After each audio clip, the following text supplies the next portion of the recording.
Assalamualaikum warahmatullahi wabarakatuh. Selamat pagi anak-anak. Gimana kabarnya?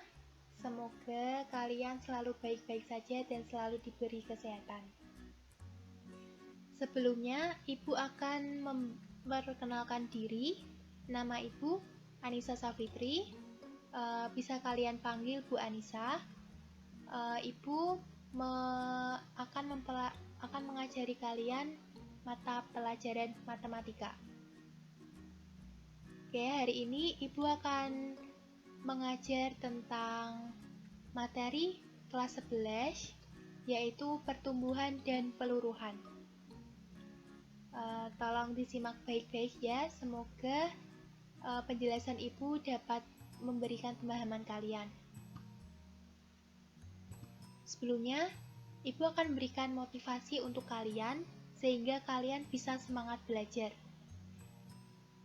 Jika Anda bisa memimpikannya, berarti Anda pun bisa mewujudkannya. Walt Disney.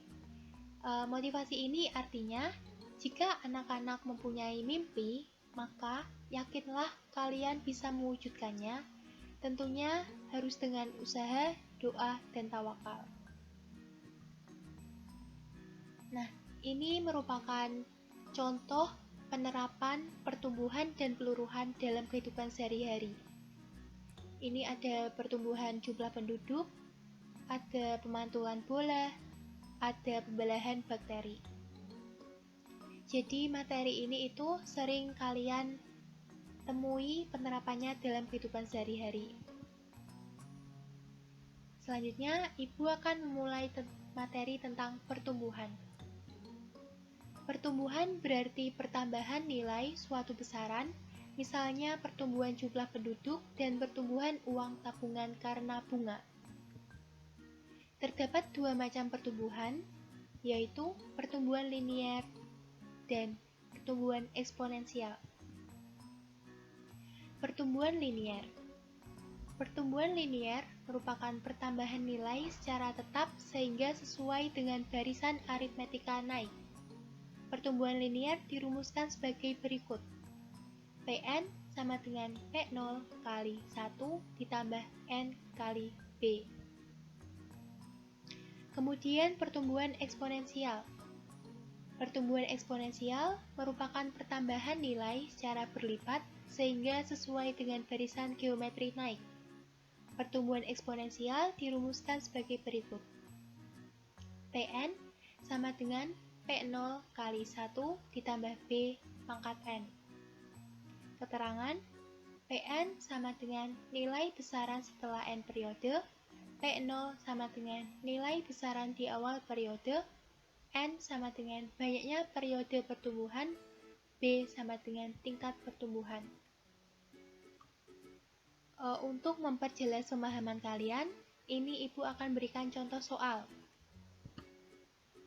Banyak penduduk kota K di setiap tahun meningkat 2% secara eksponensial dari tahun sebelumnya.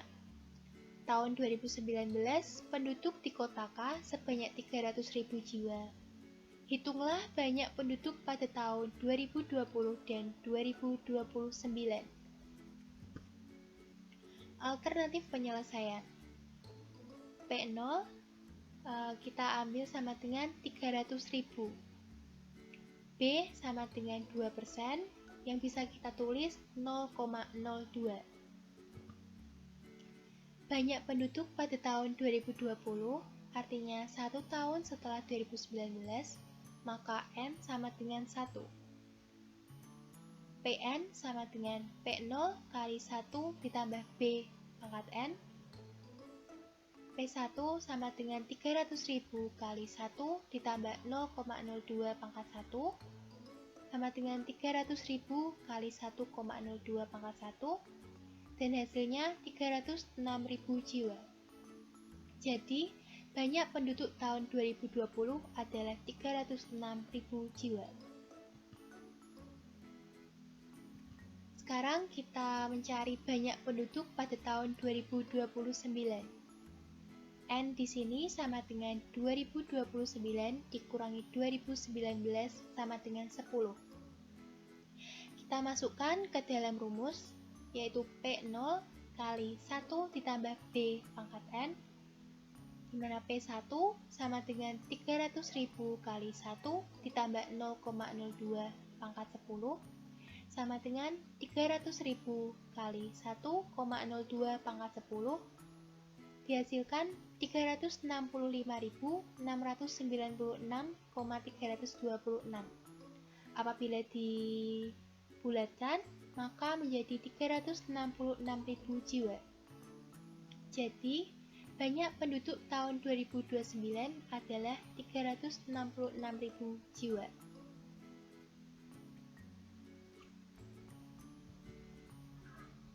Selanjutnya, kita akan membahas tentang peluruhan. Peluruhan berarti penurunan nilai suatu besaran, misalnya peluruhan zat radioaktif dan peluruhan atau penurunan nilai suatu benda. Terdapat dua macam peluruhan, yaitu peluruhan linier dan peluruhan eksponensial. Peluruhan linier merupakan penurunan nilai secara tetap sehingga sesuai dengan barisan aritmetika turun. Peluruhan linier dirumuskan sebagai berikut. Pn sama dengan P0 dikurangi N kali B. Selanjutnya yaitu peluruhan eksponensial. Peluruhan eksponensial merupakan penurunan nilai secara berlipat sehingga sesuai dengan barisan geometri turun. Peluruhan eksponensial dirumuskan sebagai berikut. Pn sama dengan P0 kali 1 dikurangi B pangkat N. Keterangan, nilai Pn sama dengan nilai besaran setelah N periode, P0 sama dengan nilai besaran di awal periode, N sama dengan banyaknya periode peluruhan, B sama dengan tingkat peluruhan. Sekarang Ibu mempunyai contoh soal untuk memperdalam pemahaman kalian tentang peluruhan. Ketika sedang memeriksa seorang bayi yang menderita infeksi telinga, dokter mendiagnosis bahwa mungkin terdapat 1 juta bakteri yang menginfeksi.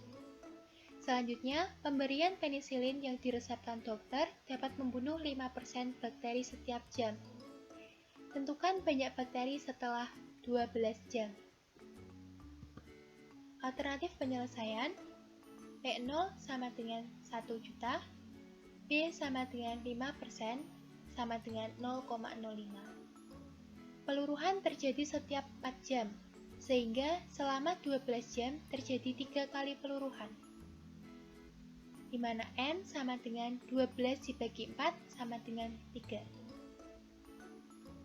Banyak bakteri setelah 12 jam, yaitu Pn sama dengan P0 kali 1 dikurangi B pangkat N, P1 sama dengan 1 juta dikali 1 dikurangi 0,05 pangkat 3, sama dengan 1 juta dikali 0,95 pangkat 3, dan dihasilkan 857.375 bakteri. Jadi, banyak bakteri setelah 12 jam adalah 857.375 bakteri. Nah, itu merupakan penjelasan tentang pertumbuhan dan peluruhan. Semoga anak-anak bisa mengikuti dan bisa memahami apa yang Ibu sampaikan. Terima kasih atas perhatiannya. Tetap semangat belajar. Wassalamualaikum warahmatullahi wabarakatuh.